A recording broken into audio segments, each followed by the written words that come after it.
and welcome back to the conversation. My name is Michael Barnett, your host, and today I am joined by Jim Urquhart. Super excited to have Jim on the podcast today. Jim is here to share a lot of information about what's actually happening out there in the tech hiring market. Today, we're going to discuss three key topics. We're going to discuss the tech hiring market specifically. We'll talk a little bit about the role of relationship hiring. And then we'll talk about some of the things that early stage companies do well and may not do so well in their hiring phase and in the growth phase of their businesses. Jim, great to have you here. Michael, great to be here. Thanks for including me.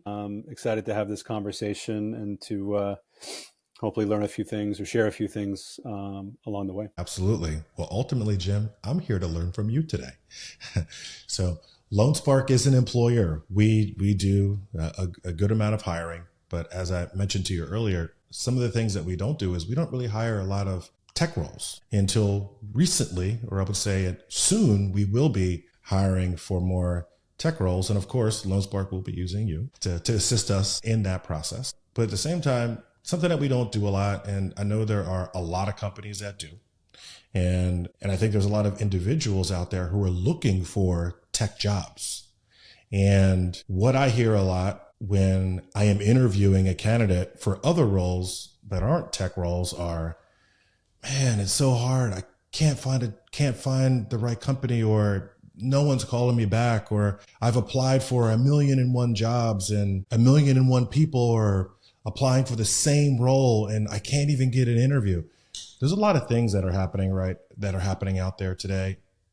So I'd like to just dispel some of the myths, so to speak, and really understand what's really happening out there, specifically in the tech hiring market, and figured you were the local expert on this topic. So if you could just expound a little bit on what, in your opinion, is happening today in the hiring market, specifically around tech. Yeah, look, I think the answer is that companies are and have been continuing to hire. I think, in the last couple of years, obviously, if you're, from our vantage point, we think about these earlier stage private companies, right? I mean, things were, post-pandemic, things kind of picked back up and we're going really fast and up and to the right for a lot of companies. I mean, money was basically free. And so the roaring 20s, right? And then, by early to mid 2023, you started to see some of the bigger tech, kind of valuations start to get a bit wobbly, some retraction there. A few banks went under, right? And so there was blood in the water. And I think a lot of people whether it was perception or reality, it was enough, from a headline perspective that you were probably starting to tippy toe a little bit as a business. And, so I think certain, companies needed to find religion around hiring and efficiency and, those types of things. And maybe that meant cutting, maybe that meant being a little bit smarter and more thoughtful about how you're spending and making investments in people. And so I think, frankly, a lot of that happened very quickly, suddenly, and kind of drastically. But I think there was some elements there that were kind of healthy in terms of just creating better hygiene, better habits around just running businesses and thinking about hiring plans and so on. So just a little bit of maybe context as you go back a couple of years and kind of where we are now. I would say, as we think about 2023 into 24, into kind of almost halfway through 25, I would probably categorize it as saying that, certainly we saw some have and have nots emerge in terms of companies. And I think hiring, generally speaking, has been steady, but it's just been fits and stops. I mean, that's how I would categorize it. I mean, there's different themes going on at a macro level with the economy and all these different things that, whether they impact a startup directly in the moment or not, there always seems like there's enough going on in the headlines that would at least cause you to be, somewhat cautious or maybe come to a bit of a standstill on certain, hiring themes. And some of that may depend on where you are as a business, what your board dynamics are, what are some of the kind of shorter, medium, long-term goals for the business. But I think those companies that could, maybe tread water a little bit or had to, you saw some of the pullback. I think we're seeing some of that We saw some very positive green shoots kind of, toward the end in kind of Q4 2024. Look, there's obvious things like anytime you're in an election year, things start to get a little bit, interesting leading up to election results and then immediately post. So we saw some of that, slow down, speed up.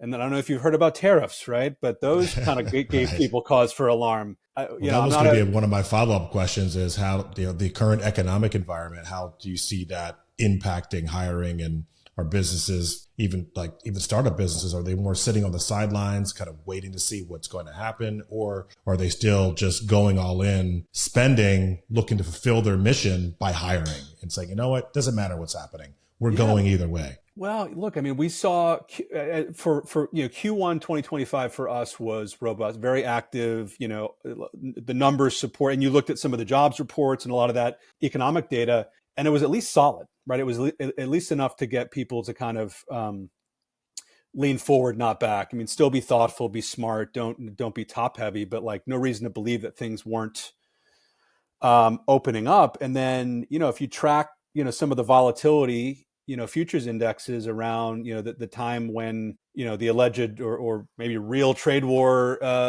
started to surface itself and tariffs and so on.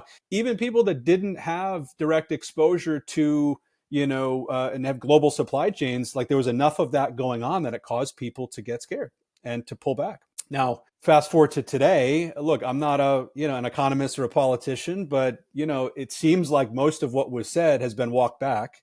And, the markets kind of climb back to where they were, 6-8 weeks ago.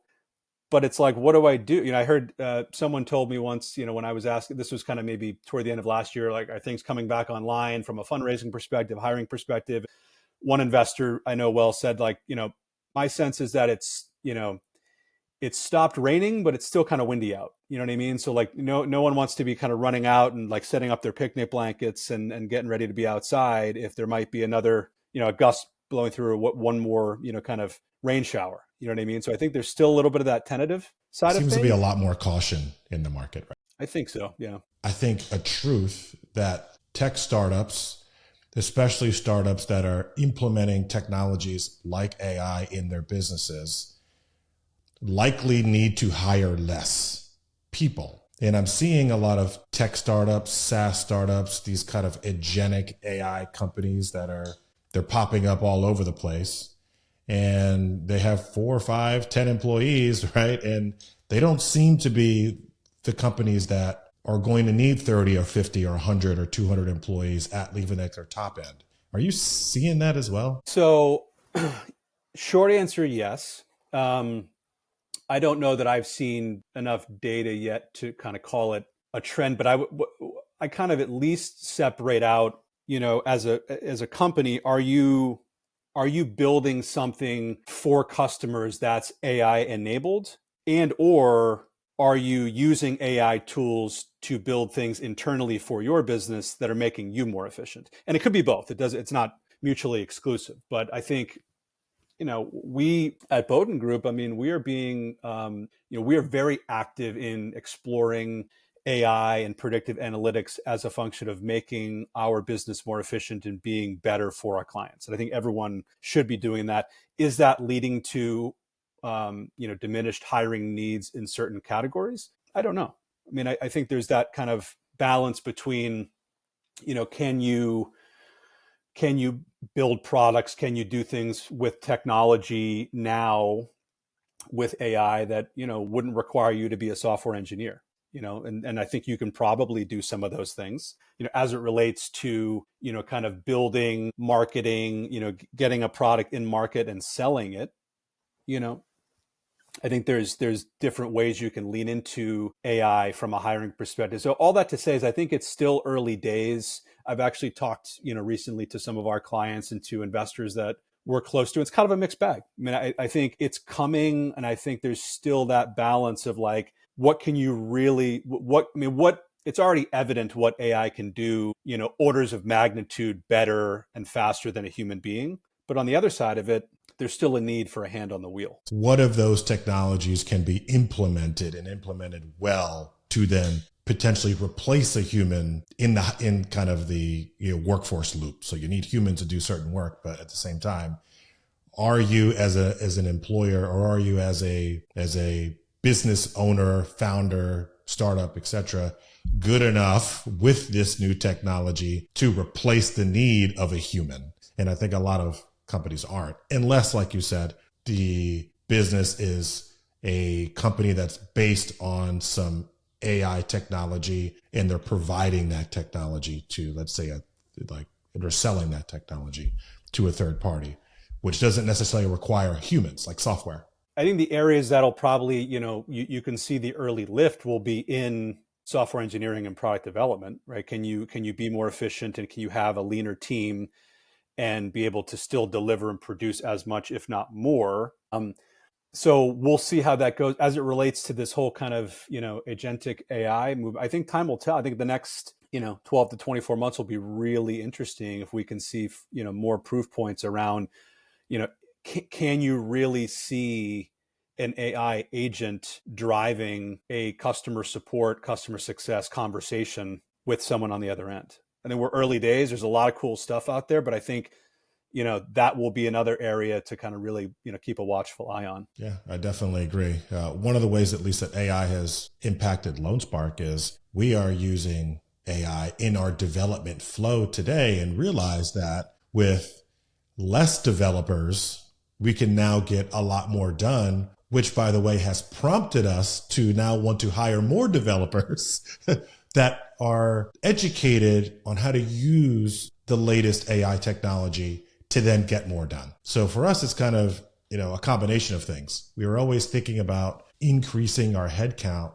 in our product development team. But of course, there's a major cost component to that. It's like, well, does it make sense from a cost perspective to invest these dollars in growing the team, let's say hiring 10 developers? Well, now with the new technologies, we can hire 2 developers that can do the work of 10 or more developers. So that's kind of where we are right now. And we're using the technologies in-house to develop our software, which is not agentic, right? Well, but you're now getting into an interesting situation or set of questions, which is like, does your backlog of different, potential areas of focus start to increase? And then you're, in some ways you might be deploying more bodies, more, investment in to kind of, look at a wider array of different things that we can solve with technology. So do you, does your hiring swell to then maybe thin out as you start to get into motion with, certain, initiatives? So it's an interesting setup. And then frankly, I think particularly for, technology driven businesses and for technical people, this is a really cool and fun time of like intellectual stimulation. It is. I mean, I use it every day because I am the head developer and the head of product at Loanspark. So I have to code, and I code on a day-to-day basis, and I'm using these technologies, and I've been using these technologies for, I would say, about 6 months, and it's mind-blowing. It is mind-blowing. So let's just transition a moment here, and I'd like to move into topic 2, which is the role of relationship hiring, which, by the way, you are an expert in the relationship building process. And I know that you build your business around relationships. You're a relationship-based business. And one of the questions that I ask many of our interviewees, as I mentioned earlier, is I ask them what's happening with their experience. What is their experience in the process of looking for a job? How has the hiring process or the interviewing process been? How have other companies treated the hiring process and interviewing process? And the one thing that I hear today that I've been hearing for a long time is it's all about who you know, not essentially what you know. I think that it may not necessarily be a truth, but I do hear it often. Is that still true? Do you think like getting a job today, is it still about like who you know at the company or like the relationship that your search company may have with that organization that can kind of, get your foot in the door first over other candidates? Like, is it really still that way today? I think it absolutely, just the relationship and the network effect. I mean, it still plays a role. There's no doubt about it, I mean, think about anything, whether it's hiring, whether, just, picking from some set of options in any, facet of your life. Like, it's decidedly possible to just go in, go in cold, so to speak, and get into a conversation and then get to a positive outcome. But, if you've got a leak in your bathroom and you're evaluating plumbers and your neighbor says, you should call Joe's Plumbing, responsive, did a great job before, like, that's probably going to be the first one you call, and your diligence on any other plumbers behind that might be thin, So I think from a hiring perspective, look, there's a lot of different factors here, but I think having a relationship and having at least a way to establish credibility early and to separate yourself from what may be a large pack of quote unquote competitors, kind of vying for a similar job, it's always going to be advantageous if you have that. So in this relationship matrix, how does a candidate put themselves in the position to build those relationships with, let's say, an individual like you or a company like you, so that when there are organizations that you're representing who are searching for that candidate, that they have the best opportunity to be presented? Well, here's the trick of it. You have to do it before you need it. So, and this is, look, it's true for most people. Like, you've got competing priorities in your personal life, your work life. So it's never easy. But I think if you're waiting until the moment where you're seeking a new job or you're out of a job and now you're actively looking, and you don't have the relationship capital, you've done nothing to kind of build that connectivity. Again, it's not impossible, but when you're, from kind of a cold start, it takes a little bit to build momentum and get yourself, up and running. So my advice to people is to, as often as you can, like, you can never have too many coffee meetings, go to, different social events. I know, look, we all have, again, the competing priorities, and it's, time is a precious commodity. It's an asset for people. But I think building the relationships and finding ways to, and also not just building the relationships, but finding ways to help people before you need help and build that trust, build that credibility, to have that kind of in your back pocket, so to speak, going into a cycle where you may be kind of transitioning or you may start to have a need. It's a lot easier and a lot smoother to kind of operate with some of that connectivity already established, which is a bit of a conundrum. Everyone's got to start somewhere. It is. And it's the same thing that we at Loanspark, as you know, we provide loans and lending to small businesses. And one of the pieces of advice that we generally provide to small businesses when seeking loans is the best time to apply for a loan is when you don't need it, right? It's the best time. So it is this kind of like, well, if I don't need the money, why would I apply for the money? Well, when you need the money, like when you really need the money, that's likely when your financials don't look great, right? Maybe you've experienced some issue with your AR. A client isn't paying. There's a slowdown. Maybe there's some kind of financial issue and you think, I need funding. My investors may not be there for me right now. So now I need debt. So I call Loanspark to get a loan. And then after our underwriting review, et cetera, it's harder to get approved when you need the money. So I think the same applies here, building relationships early with those who would be beneficial to you as a candidate, right? In that process of searching for a new role, build the relationships early and maintain those relationships, because when it becomes time for you to make the transition, like you said, those relationships could and would be key. And I think the same is for an employer as well. Like we met through an event that was hosted by the Boating Group, and that's about a year or so ago. And so we met through one of those networking functions, and I intend to maintain the relationship and potentially do business with you at some point in the near future. But that started with a relationship, right? I didn't just find your name, search online and Google search firms, and there's a relationship here. And so me personally, as a business owner, I would be doing business with you over anybody else because of the relationship.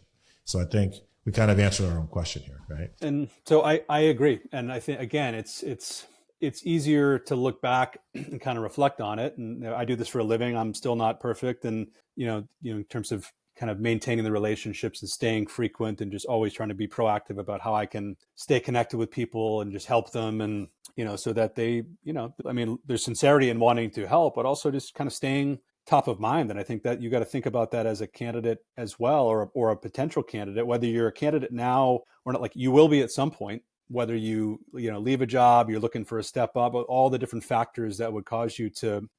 So it's a lot easier and frankly a lot more fun along the way to just try to build the relationships, have the conversations, learn about companies, see how you can be a resource in some way. That's why I always counsel people, like, when they're starting, even if they're in a job and maybe just starting to get the itch and think about the next thing, it's like, it's just how you frame it too. It's like, you don't have to like wave the flag, hey, I'm looking for a new job. It's like, hey, what's going on in the market? What are you guys up to? What are you doing? And being able to, generally, human beings like to interact with other human beings and share information and learn and have some fun along the way. So I think sometimes it's about the approach as well. So one of the things that I really am interested to hear from you is, like, what are some of the things that early stage companies, since that's a big focus for you, are getting right and wrong in their hiring strategies? And of course, I know this is an opinion-based question, but I'm interested in your opinion because we're an early stage company. We work with a lot of early stage companies as well.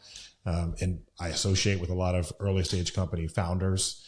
And so we'd just love to know from your vantage point, like, what are they getting right and wrong? Like, when they're building their strategy or executing their strategy, or when they have that first consultative meeting with you and sharing their strategies, right? And I'm sure in the back of your mind, you're like, oh man, another one, right? And then I'm sure you're providing advice and potentially tutelage to help ensure that your new prospective client or new client doesn't make some of the same mistakes that many others before them have made. Yeah, a great question. I don't think I'll have kind of a silver bullet answer, so to speak, but I think, for me, like, there's a lot of great ideas that, fail to become, or turn into great companies because of a whole host of factors. And some of it could just be dumb luck. But I think a lot of it comes down to not having a clear, concise plan and a commitment to executing that plan. And I think, frankly, you go back a few years before the market, got a little bit wonky. Again, money was relatively easy to come by. And, we were coming out of, pre-pandemic kind of a unprecedented bull run. So it was a lot easier to get things done. I think mistakes were probably less evident, or you could just kind of blow by them and continue to go. So I've said then, and I contend now that, despite, what flashy headlines you can boast, or like a couple early customers, or really nice, like and I'm not taking anything away from having great, marquee names that you can put on your website and great investors and so on. But a lot of companies have that too. And when you're competing for talent, which, every kind of, change in the market, every sort of, pivot or downturn or correction or whatever, people get smarter and they remember those things. And as a top candidate who, many of the people that we're all trying to go after are in good positions, they don't have to look for a new job, and you're trying to get them to kind of, step out into the light, so to speak, and have a conversation and maybe make that decision. So like, you have to be able to really clearly articulate what your mission is, what problem you're trying to solve, what makes you uniquely qualified to solve it. I'm not telling you anything you probably don't already know, but it becomes really incumbent on founders, entrepreneurs, company leaders to be able to kind of articulate this downstream throughout the organization, articulate it to prospective candidates. And there's a lot of companies that either don't know how to do it or don't have the plan in place. And so I think that makes a big difference. And if you're able to do that and you're able to articulate, that strategy and how you're going to do, and also, acknowledge and be willing to be vulnerable, right? Like, maybe we've got phase 1 of the plan figured out, but like phase 2 and 3 remains to be seen. But we know if we don't figure out phase 1, there's not going to be a phase 2, right? And phase that, 2. You talk about the 5-year plan. It's like, well, we got to hit the 1-year plan first. To earn the right to go to, to points beyond that. So I think, sometimes the simple ability to be able to articulate that, and then to have, at least for the point in time you are as a business, a methodology, and be willing to really invest in that and ensure that you're kind of executing against that. Those things matter. And they may seem like, kind of tactical or, kind of trivial details. But in my experience, whether you have it or not, the ability to articulate it and then to kind of live up to it makes a big deal when you're talking to smart, shrewd candidates. That actually prompts me for another question, which is, as an early stage startup, how do you compete for some of those marquee employees who are working for some of the big brands? Now, we know that the big brands make it easy to target talent. Right? It's easy to target talent because it's big names. They're all over LinkedIn and other places, easy to find. But as an early stage startup, you are likely you want good top talent to work for your company. But I would imagine that could be a struggle where maybe you're a pre-seed or you're early or very early stage. You don't, your name isn't all over the internet, right? You may not be one of the 50 fastest growing companies, right, in your state or in your city, but you're still building something special and you're trying to attract talent. What are some of the ways that those types of companies can attract the talent? I know, like you mentioned before, you need a plan, you need to be able to communicate your strategy, your vision, right? Maybe the 1-year plan, but what are some of the other things that they could do, provide, offer that can maybe attract some of those individuals who are used to working at the bigger companies, where it just seems like the bigger companies have so much money, they hire and they can hire everyone. Their pool is so much bigger than the earlier stage companies. What do you think about that? Look, there's going to be economics that get involved, right? I mean, I was talking to a founder the other day, and they had a person on the hook that was a perfect candidate for an important role they're looking to fill. And this is a legitimate, it's a startup, but it's a legitimate business. They've got real customers. They've got some very big name VCs involved, and it's a going concern. And I think I can't remember the name of it, but like they got outbid by wide margin by like Airbnb or someone or like Uber, and that happens. There's going to be that separation. I think as a company, or particularly early stage companies, I think you really have to figure out who you are as a business and who you need and why. So if you're going after someone who comes from a big company, why do you need someone from a big brand? And I'm not saying you don't, but like, what are the real reasons do you need someone who's seen some scale because you want someone who knows what the next leg or the race looks like, or the leg after that, where you've kind of seen that and you can kind of reverse engineer it. That makes sense. But that's not limited to those, kind of cream of the crop Silicon Valley companies. And there's a lot of smart people who didn't go to Ivy League schools, so I think part of it is like taking off the blinders and trying to open up the candidate pool and stop looking for reasons to like knock people out. Plenty of people, went to some state school you've never heard of that are really smart and they're super motivated. They're going to run through walls and they will, they'll fill a need maybe better than someone who's had something handed to them and, has a big name on their resume or whatever, who might even be built to do the job at your company. So I know that's high level, a little bit fluff, but I would take it back to what do you really need and why? What type of candidate, what type of experience? And let's really think as broadly as possible where those people exist and where that person could come from. Do you need someone who's done the job? I talk about this with clients all day long. I mean, you're trying to hire a CFO, right? Well, do they have to have been a CFO before? Well, what do you mean? Well, look, there's one pool that might be like, this wide and this deep, that's like 2 to 3 time veterans that have successfully exited. If you need that person, then that's okay, but you have to have a very specific strategy to go out and get that person. But what about taking a step back and saying like, hiring the number 2 finance executive at a company that has done everything but has the title. Looking for that step up role.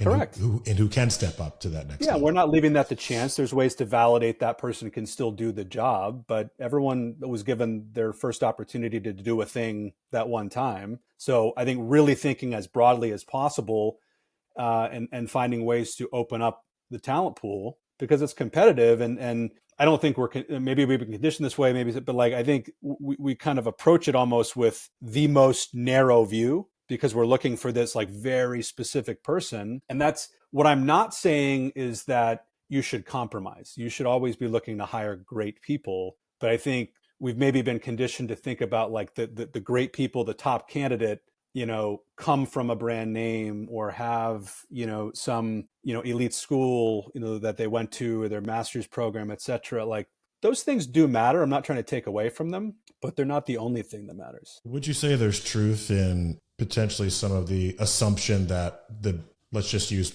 the bigger brand names. You mentioned Airbnb, Uber, Apple, Google, Microsoft, etc. And I'm sure there's other brand names in other industries as well, that these companies have the resources, the capital, the teams, the time to validate the individuals that they're hiring. So a lot of probably early stage companies use that as, hey, well, if they've hired them for this role, then it saves me some of the effort in also validating this individual. Of course, I need to validate for my use case, but at the same time, they have the capital, resources, money, team, time, tools to validate that this individual is a great developer or a great leader or great manager or whomever. So I see that as pretty much a limiting belief, but do you see that with clients that you are having conversations with about this process? Well, so I think there's a natural maybe fear or anxiety or kind of a bit of a,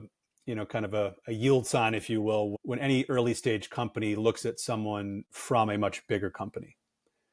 There's cachet and there's certain upside in terms of different scale and so on, but it's like, I think it just becomes trickier and more difficult to evaluate someone's output and value add if they're working on a team of where there's hundreds of people or thousands of people within the organization and you're coming to a 20-person startup. It's possible, but it's just trickier to kind of evaluate, what was, what type of outcomes did this person, were they singularly responsible for? So, and again, you're going back a few years, things were moving so quickly. I think there was a lot of haste to hire good people. I think processes were probably a little bit streamlined, shall we say. And, I think not that things were missed or like people were just, not committing to good processes, but I think things were moving so fast that you had to move fast with it or you weren't able to keep up.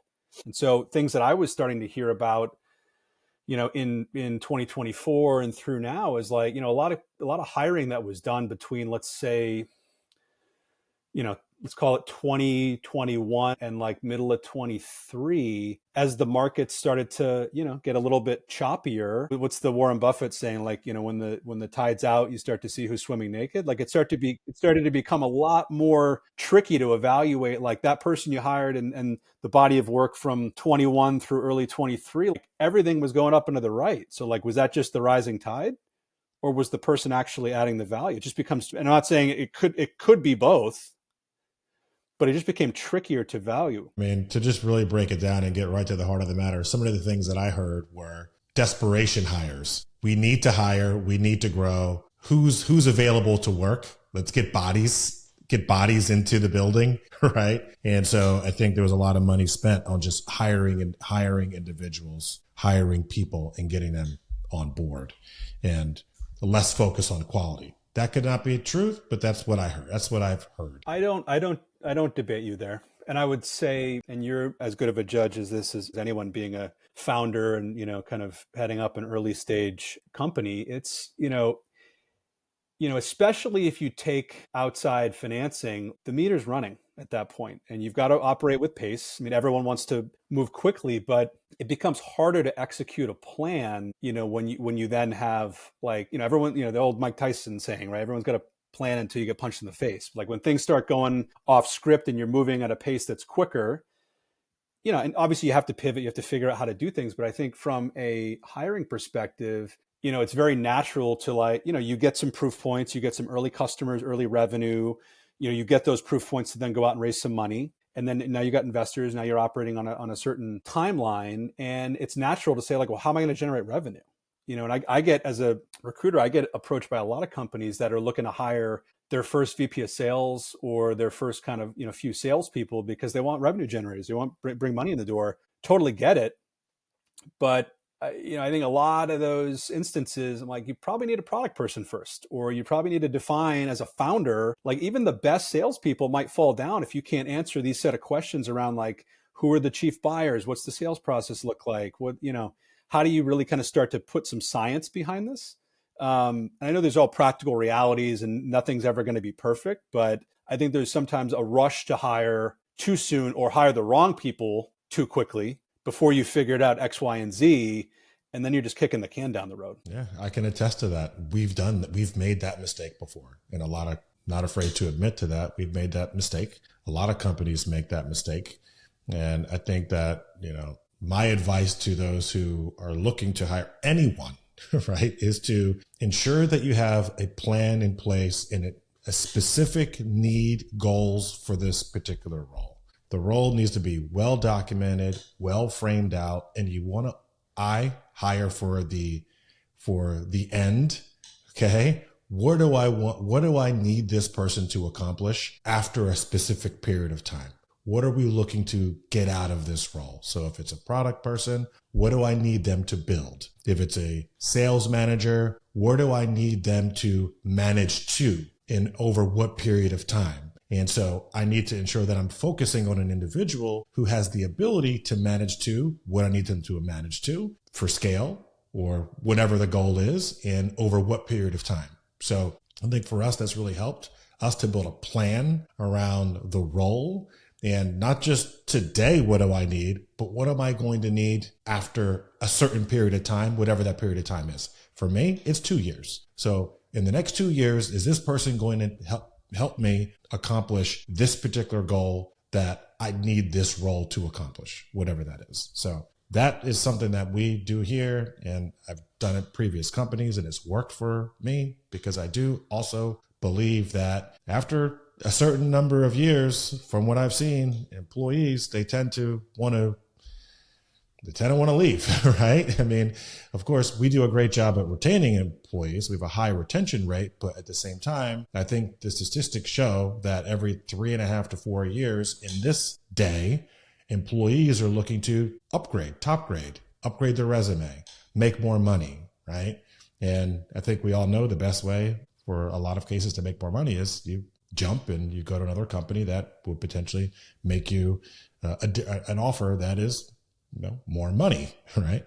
Doesn't mean better benefits, doesn't mean better team, doesn't mean you get better working conditions, doesn't mean you get better. It just means you might make more money, right? I would add one thing, just, and I realize it's difficult, especially for early stage companies that have a lot going on. They're always resource constrained, and it's tricky to kind of, balance everything. But the person who establishes the top 3 priorities and focuses on those will get more done than the person that has 10 priorities and tries to do everything at once. So I'd say you got to stack rank and you'll get more done if you focus on kind of the phases and from a hiring perspective, it's just totally true. I'm thinking a client had a conversation about this and they're a much bigger company that's got dozens and dozens of hires ongoing at any given moment. It's very easy for us to just try to throw a lot at all of this, but we'll get very little accomplished. We need to focus on, here's our top 3, get those done, move to the next, and you'll get a lot more done quickly, in a positive way. Well, Jim, this has been great. I really am thankful to have you on the podcast today, and you provided a lot of great insights. What I like to do is just wrap things up with some final thoughts. And from what I can see based upon this conversation, the state of the market right now is it's different, but it's also just like other markets that we've seen in the past. Businesses are still hiring. For a candidate that's looking to get a job, there's things that you need to do as a candidate to put yourself in the best position, which is build relationships potentially with a search firm, a recruiter, and maybe partner with a third party that can help you, locate your next position and do so before you need it. And I think that has been the case for forever, and is still the case today. Build those relationships early and often. And for companies are still hiring. It seems to me today that companies are hiring likely a little smarter than they were, and more strategic than they were in, let's say, the 2020, 2021, 2022. I think there's more strategy that's occurring today in the hiring market than likely, during those first years post-COVID. And I think one of the things that I've also gleaned from our conversation today is that early stage companies really also need to be super strategic about their roles and spend time planning for the end, not for the Band-Aid of what is needed today. Build for what you are going to need over time versus what you need today. So those are some of the things that I've gleaned from this conversations. Any final thoughts on your end? Yeah, well, first let me say thank you for having me. It's been a lot of fun. Enjoyed the conversation. So yeah, I would just say, think locally. Start to take some of this stuff and put it into action. I mean, obviously, I'm here in Boston, so I think one of the things I enjoy about is like it's a small city and it's really manageable and there's good community, right? So when you think about fintech, like there's a lot of opportunities to go to local events, and maybe it's just as simple as kind of reaching out to people in the network and trying to commit to having a couple check-in calls or coffees here and there. But like there's a lot of great nonprofit groups and accelerators and kind of startup driven kind of communities that get together early and often, like really with the focus of just meeting and maintaining connections and sharing things. So I think that starts there and building some of those relationships, which could be with other founders, which could be future employers, which could be larger, incumbent players in financial services that could be partners or clients of yours going forward, investors, et cetera. Like all of these, different kind of constituents are represented at these different groups. So like get out there and find those, find that community, find those people. Well, again, Jim, thank you very much. This has been great and look forward to doing it sometime in the future. Awesome. Thanks, Mike.